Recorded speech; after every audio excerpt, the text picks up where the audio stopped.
विद्यार्थियों, आज हम लोग साइंस 1 के पहले चैप्टर गुरुत्वाकर्षण अर्थात ग्रेविटेशन के अगले टॉपिक का अध्ययन करेंगे। सर्वप्रथम हम द्रव्यमान तथा भार के बारे में समझेंगे। द्रव्यमान शब्द विज्ञान का बहुत ही प्रचलित शब्द है, जिसके बारे में हम लोग बहुत चर्चा करते हैं हमेशा। द्रव्यमान वास्तव में होता क्या है? द्रव्यमान जो है किसी पिंड या वस्तु में समाविष्ट द्रव्य या पदार्थ की मात्रा है या उसका परिमाण है, जिसका मान सभी जगह समान होता है। अर्थात उस वस्तु को किसी भी ग्रह पर लेकर जाएं, उसके द्रव्यमान में किसी प्रकार का कोई परिवर्तन नहीं होता। अब हम बात करते हैं भार की, अर्थात वेट। भार या वजन शब्द का प्रयोग भी हम बहुत करते हैं। किसी पिंड या वस्तु को पृथ्वी या अन्य ग्रह जिस गुरुत्वीय बल से अपनी ओर आकर्षित करता है, उस बल को हम भार कहते हैं। गुरुत्वीय त्वरण जी का मान चूंकि सभी जगह समान नहीं होता है, तो सभी जगह समान न होने के कारण भार भी स्थान के अनुसार हमेशा परिवर्तित होता रहता है। जैसा कि आप देखो अगले वाले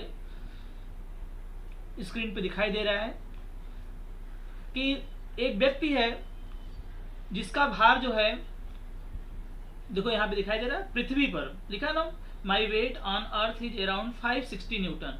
पृथ्वी पर उसका जो भार है वह कितना है? 560 न्यूटन है। वही व्यक्ति जब चंद्रमा पर जाता है तो उसका भार कितना होता है? 90 न्यूटन। मतलब पृथ्वी का 1/6 हो जाता है। अर्थात कि पृथ्वी पर कोई वजन उठाना मुश्किल होता है, चंद्रमा पर हम उसको आसानी से उसको हम क्या कर सकते हैं? उठा लेते हैं। तो यहाँ पे चेंजेस क्या हो रहा है दोनों में, कि कोई भी वस्तु को हम चंद्रमा पर आसानी से उठा ले रहे हैं, क्योंकि उसका जो भार आ रहा है कितना आ रहा है? 90 न्यूटन, और पृथ्वी पर उसका भार कितना हो जा रहा है? 560 न्यूटन। अब हम स्क्रीन पर अगला देखो इमेज देखेंगे। यहाँ पर देखो सेम वैसे ही है। एक व्यक्ति है जिसका लिखा ऊपर है मॉस कितना है? 120 kg, और उसका भार लगभग 200 न्यूटन के आसपास उसको सॉल्व किया गया है, आया है।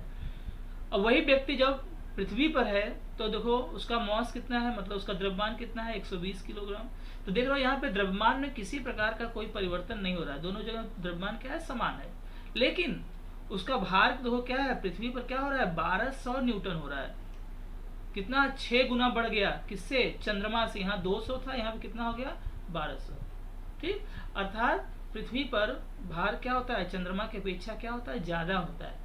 ठीक, और चंद्रमा पर भार जो है पृथ्वी की अपेक्षा 1/6 होता है। इस चीज को आपको ध्यान रखना है कि चंद्रमा पर कोई भी वजन कोई भी उठाना वो क्या होता है? आसान होता है अपेक्षाकृत पृथ्वी पर। अब हम आते हैं अगले टॉपिक पर, फ्री फॉल, मुक्त पतन जिसको हम लोग बोलते हैं।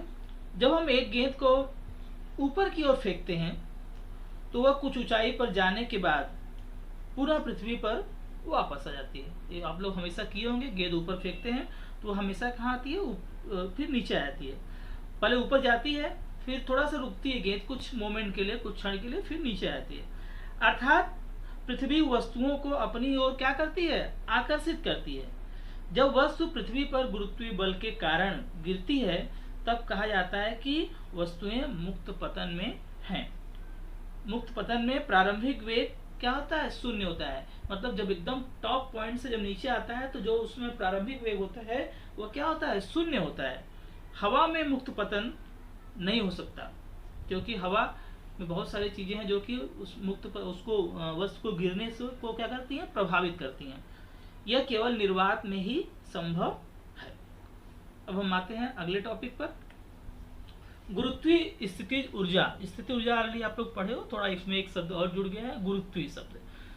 तो होता क्या है? क्या है कि यदि किसी पिंड तथा पृथ्वी के मध्य गुरुत्वाकर्षण बल के कारण पिंड में जो ऊर्जा समाविष्ट होती है उसे हम गुरुत्वीय स्थितिज ऊर्जा कहते हैं। यहाँ पे गुरुत्वीय स्थितिज ऊर्जा का सूत्र है minus capital G capital M small m upon capital R plus H। G जैसा आप लोग पहले से पूर्व परिचित हैं, क्या होता है, गुरुत्वीय स्थिरांक है। कैपिटल M पृथ्वी का द्रव्यमान है, M पिंड का द्रव्यमान है, कैपिटल M पृथ्वी की त्रिज्या है, H जो है पृथ्वी के पृष्ठभाग से पिंड की ऊंचाई है।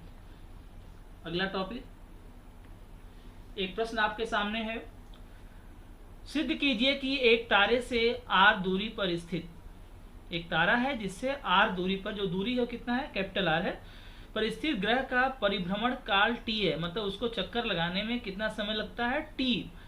यदि वही ग्रह 2r दूरी पर हो, मतलब डबल, पहले दूरी कितनी है r, बाद में कितना हो गया 2r, तो बोला कि उसका जो परिभ्रमण काल होगा वह होगा करड़ी में 8 × t होगा, मतलब करड़ी में 8 गुना होगा पहले के अपेक्षा।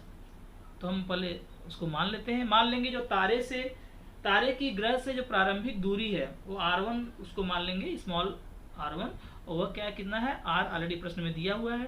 तारे की ग्रह से जो नई दूरी है उसको हम लोग अगर r2 मान लें तो वह कितना दिया है प्रश्न में, 2r दिया है।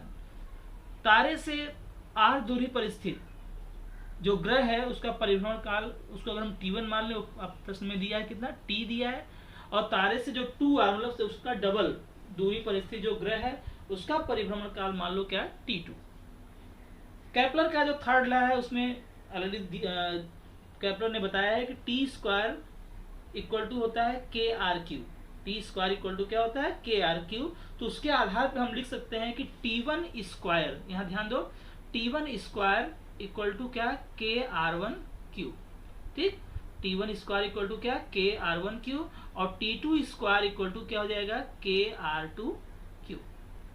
तो t1² अपान t2² कर देंगे, जब t1² अपान t2² तो क्या हो जाएगा, KR1Q अपान KR2Q। k से कैंसिल हो जाएगा तो क्या मिल जाएगा हमको, t1² upon t2² equal to R1Q upon R2Q, ठीक। अब यहाँ पे ध्यान दो, t1² अपान, यहाँ पे 1 भूल गया है, t1² अपान t2² रह गया, ठीक। तो अच्छा सॉरी, t1² को हमने क्या ले लिया है, t ले लिया है ना, t1² के प्लेस पे क्या आ गया है, t, तो यहाँ पे t हो गया t², t2² वैसे ही है। R1 की वैल्यू क्या है, R1 ध्यान दो, यहाँ पे R1 क्या है, कैपिटल R है, और R2 क्या है, 2R है, R2 क्या है, 2R है।